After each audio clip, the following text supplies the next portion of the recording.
The murder of Indore-based transport businessman Raja Raghuvanshi has shaken the country to its core.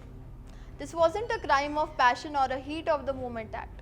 This was a cold, calculated murder planned with surgical precision, fueled by love, betrayal, and a sinister long-term agenda. As the police digs deeper, more disturbing revelations come to light. And the central figure behind this shocking crime, his own wife, Sonam Raghuvanshi, along with her lover Raj Kushwaha and 3 accomplices. Sonam orchestrated a murder plan not once or twice but at least 5 times.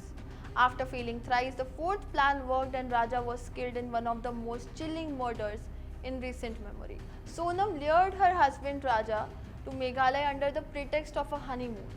But her real intent was murder. Just 2-3 days after their wedding on May 11, Sonam started planning Raja's murder with her lover. Police recovered chats between Sonam and Raj, where she complained that Raja was getting too close to her, something she couldn't tolerate. This marked the beginning of a gruesome conspiracy. In Meghalaya's Vaisadong waterfall area near Sora, Sonam and her partners executed their plan. They called Raja to a secluded location, attacked him brutally and threw his body into a deep gorge. Police recovered the body on June 2nd. But that wasn't the end of Sonam's scheme. She wanted to fake her own death too, so that she could vanish with Raj and begin a new life under a new identity. According to police, Sonam even conspired to murder another woman, intending to burn the woman's body with a scooter or dump it in a river, so it would appear as though Sonam had also been killed alongside Raja. Several days after the murder, Sonam was found semi-conscious in Ghazipur, Uttar Pradesh. Initially, she tried to pass it off as a case of robbery and abduction. But when she was taken to Shillong and confronted face to face with Raj Kushwaha by the police, Sonam broke down and confessed to the entire crime, including the planning and the murder itself. The police investigations revealed that Raja's murder wasn't a one-time attempt. Sonam and her lover devised 5 separate murder plans, adjusting and recalibrating every time they failed. Here's how each attempt unfolded. The initial plan was to kill Raja in Guwahati, the capital of Assam, but the circumstances were not favorable and the murder attempt was dropped. Next, the group planned to kill Raja in Nongriat, a remote and scenic area famous for the double-decker route bridge, but there was no suitable place to hide the body, so the plan was abandoned. The third plot was to kill Raja when he stepped out for nature's call, but the risk of being caught was too high and they backed out again. This was between Molkhiyat.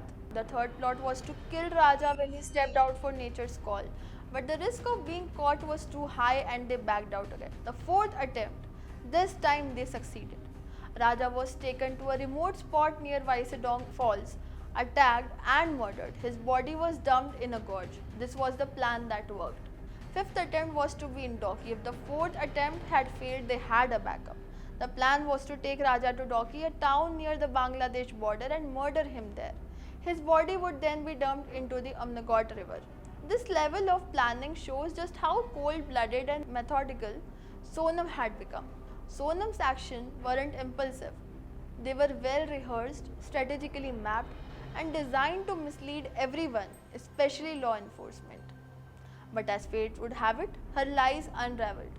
Her plot to fake her own death collapsed. The police connected the dots and now Sonam, Raj and 3 other co-accused are behind bars. Raja Raghuvanshi's family now hopes for justice.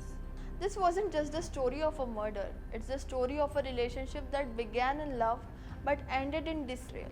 A woman just days into her marriage plotted to eliminate her husband not out of fear or desperation but out of a calculated desire to be with someone else. It's a crime that leaves the entire nation asking, how far can someone go for love and how easily can love turn into a motive for murder? As the legal process unfolds, one thing is certain. Raja Raghuvanshi's story will serve as a dark reminder that sometimes the greatest danger lies not outside but within our closest relationships.